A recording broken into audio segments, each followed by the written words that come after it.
Hello, je viens de finir de peindre les 2 dernières cartes de mon oracle et du coup j'en profite pour faire cette troisième vidéo pour te donner un petit peu des nouvelles sur comment ça avance pour moi. J'ai mis un peu de temps à finir de peindre l'oracle, il y a eu un moment où j'en ai un peu ras-le-bol.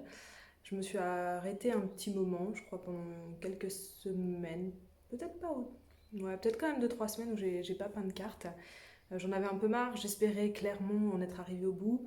Mais je savais au fond de moi que j'avais encore des cartes à peindre. Et puis un jour, le chiffre 42 est arrivé pour moi. Et voilà, donc je savais que j'avais 42 cartes à peindre. Je crois que j'en avais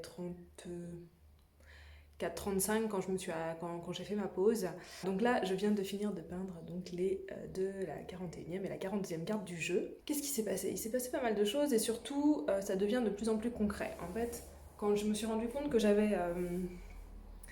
je parlais un petit peu de motivation pour avancer dans le jeu, parce que je sais que c'est un projet qui me tient vraiment à cœur, j'ai vraiment envie que ce projet arrive au bout, que le jeu puisse être entre mes mains, entre tes mains un jour.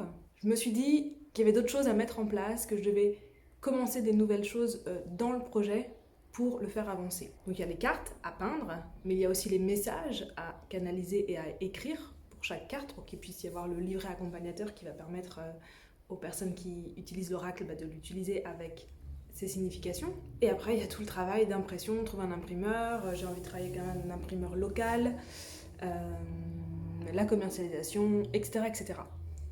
Et en fait, il est arrivé un moment où j'avais vraiment tout ça en tête. Le projet a vraiment pris de l'ampleur en fait à l'intérieur de moi. J'étais arrivée à charge mentale.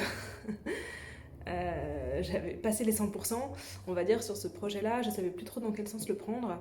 Et je crois que la perte de motivation, elle a aussi été liée à ça, à voir tout ce qui restait à faire. Parce qu'en fait, quand je me suis lancée là-dedans, je me suis un peu lancée naïvement. Je vais peindre des cartes et ça va faire un oracle. Et plus j'ai avancé dans le projet, plus je me suis rendu compte que en fait, c'était pas juste peindre des cartes et avoir un oracle, c'est qu'à un moment donné, ça allait être il y allait avoir beaucoup plus de boulot que ça pour qu'il puisse être imprimé, qu'il existe en tant que tel et qu'il soit commercialisé. Et ce week-end, on a pris enfin le temps avec Eloa de poser tout ça par papier, donc je lui ai demandé de l'aide pour le faire parce que je voyais bien là que toute seule, je restais un peu coincée dans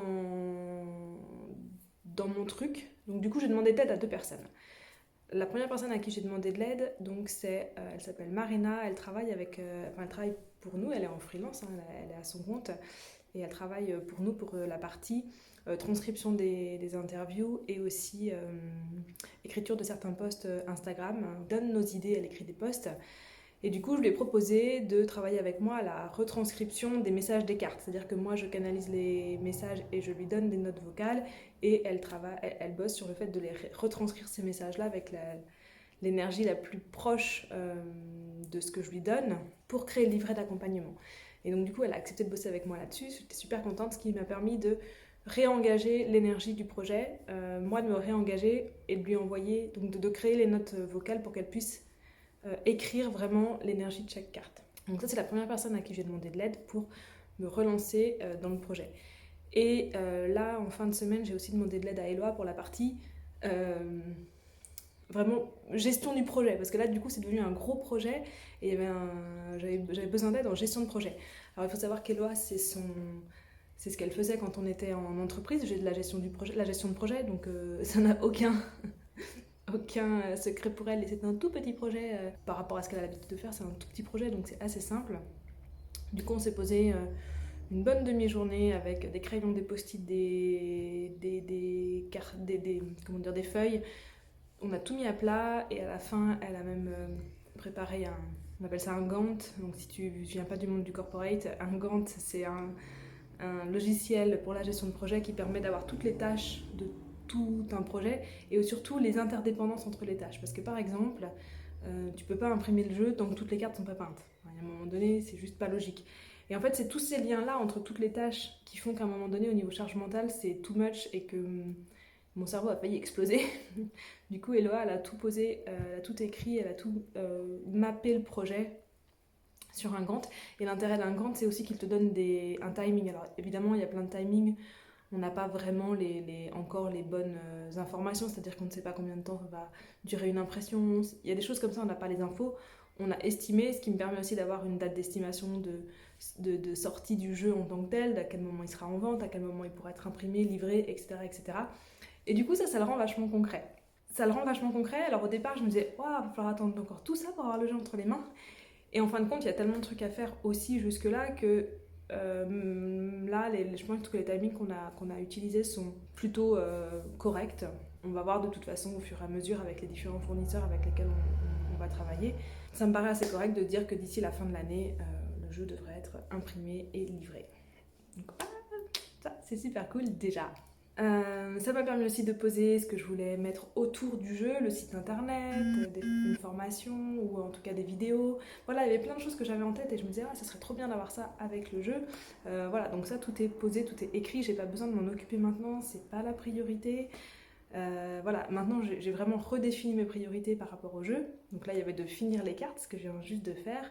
Là, maintenant, il va y avoir canaliser les messages. Donc je me suis donné pour objectif de finir la canalisation et l'écriture des messages d'ici fin mai pour que mi-juin à peu près le livret d'accompagnement soit totalement relu, créé, mis en page et prêt à l'impression pour qu'on puisse lancer un prototype, une impression de prototype, en tout cas qu'on puisse contacter un imprimeur pour imprimer un prototype avant l'été.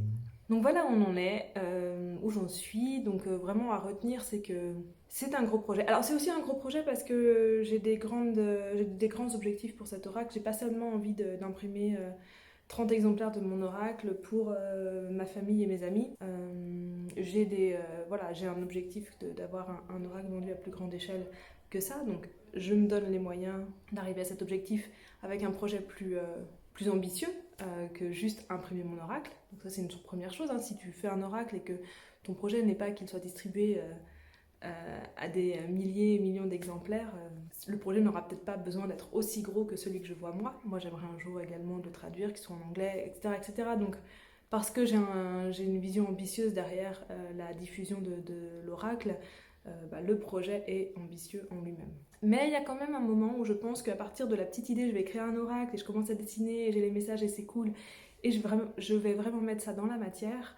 Je pense qu'il y a cette étape de waouh, je vais avoir tout ça à faire, c'est too much, avec une charge mentale de ouf qui risque d'exploser. Et là, c'est hyper important de demander de l'aide, de te poser et de faire ce plan, ce projet. Parce que là, franchement, maintenant que ce projet il est à plat, que je sais dans quel sens faire les choses, que je sais à peu près le temps que je me donne pour certaines actions, certaines tâches, soulagement total quoi.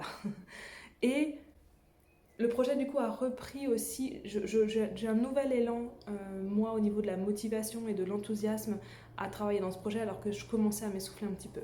Donc vraiment ça c'est vraiment important, mettre tout à plat, demander de l'aide pour redonner un élan à ton projet. Et puis il y a quelques semaines, la petite anecdote c'est que j'en parlais avec ma fille, donc ma fille qui a 8 ans et demi, bientôt 9, hein, 9 ans cet été. On discutait de l'oracle, parce que je lui disais, j'ai encore des cartes à peindre, j'ai pas fini, mais je vais encore peindre des cartes. Puis elle me dit, mais de toute façon, je peins le nombre de cartes que tu veux. Alors oui, totalement, je suis bien d'accord. Et elle me dit, mais pourquoi tu veux peindre d'autres cartes, et puis qu'est-ce que tu vas en faire, et tout. Donc je commence à lui expliquer que moi, je veux que ce soit un oracle, comme ceux qu'on a dans le salon, là, qui a une boîte, et qui est vendu dans les magasins. Voilà, je commence à lui expliquer ça. Et là, elle me dit, ah, c'est comme ça qu'on va devenir millionnaire alors. Du coup, j'ai décidé de croire vraiment que la vérité sort de la bouche des enfants. Voilà, c'était la petite anecdote du jour. Mais ça fait partie des choses qui m'ont permis de me remettre aussi en action, d'en parler comme ça avec des personnes, de voir l'enthousiasme aussi des gens. Donc bon, là avec ma fille c'est rigolo, c'est sa manière de répondre, mais j'en ai aussi parlé avec des clientes qui m'ont dit ah mais on attend l'oracle et tout. Et en fait cet engagement, pas tout de suite, hein, je parle pas avant de le faire, mais il y a un moment donné quand on sait qu'on veut aller au bout, quand on sait que c'est un projet qu'on a envie de mener à bien, mais qui devient un peu lourd pour soi, toute seule, je trouve que d'en parler autour de soi, de demander de l'aide et d'avoir ces retours extérieurs, ça permet vraiment d'aller jusqu'au bout et de... Voilà, je suis partisane vraiment au départ d'avoir sa petite graine, son petit jardin secret et de vraiment chérir, on va dire, nourrir son projet un petit peu en secret au départ quand il est vraiment tout petit, un peu fragile et tout ça.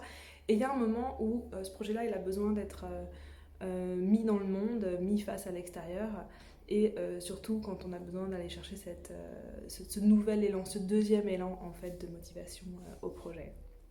Donc voilà où j'en suis, les cartes sont peintes, les canalisations sont en cours.